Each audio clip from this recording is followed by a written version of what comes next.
As we have seen, the split brain phenomenon puts pressure on the very idea of personal identity. But things can get even worse. In a now famous thought experiment, the philosopher Derek Parfit asks us to imagine a teleportation device that can beam a person from Earth to Mars.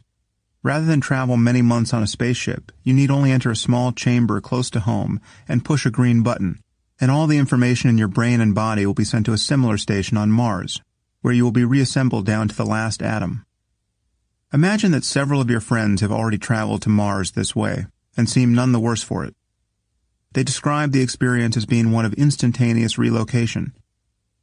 You push the green button and find yourself standing on Mars, where your most recent memory is of pushing the green button on Earth and wondering if anything would happen. So you decide to travel to Mars yourself. However, in the process of arranging your trip, you learn a troubling fact about the mechanics of teleportation. It turns out that the technicians wait for a person's replica to be built on Mars before obliterating his original body on Earth. This has the benefit of leaving nothing to chance.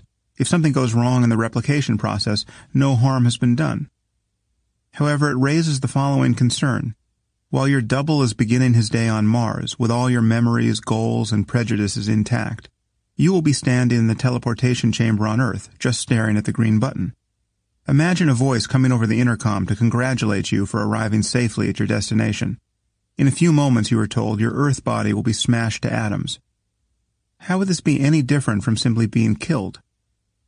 To most readers, this thought experiment will suggest that psychological continuity, the mere maintenance of one's memories, beliefs, habits, and other mental traits, is an insufficient basis for personal identity. It's not enough for someone on Mars to be just like you. He must actually be you. The man on Mars will share all your memories and will behave exactly as you would have. But he is not you, as your continued existence in the teleportation chamber on Earth attests. To the Earth you, awaiting obliteration, teleportation as a means of travel will appear a horrifying sham. You never left Earth and are about to die. Your friends, you now realize, have been repeatedly copied and killed.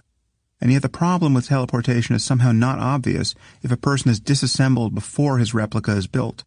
In that case, it's tempting to say that teleportation works, and that he is really stepping onto the surface of Mars.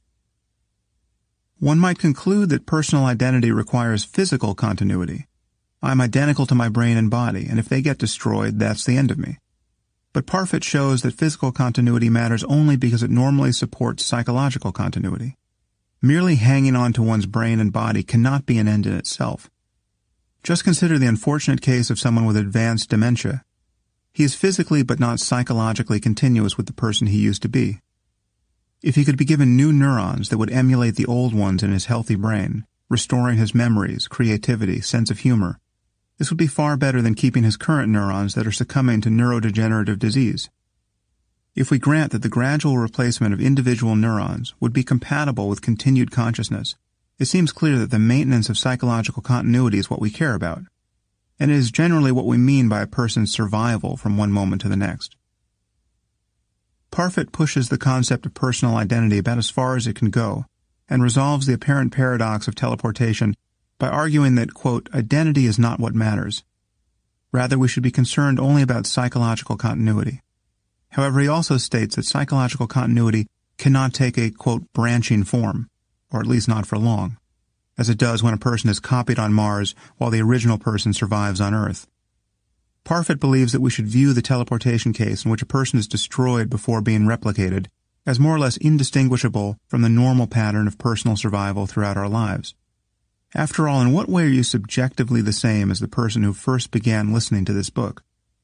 In the only way that you can be, by displaying some degree of psychological continuity with that past self. Viewed in this way, it is difficult to see how teleportation is any different from the mere passage of time. As Parfit says, quote, I want the person on Mars to be me in a specially intimate way in which no future person will ever be me. What I fear will be missing is always missing. Ordinary survival is about as bad as being destroyed and replicated.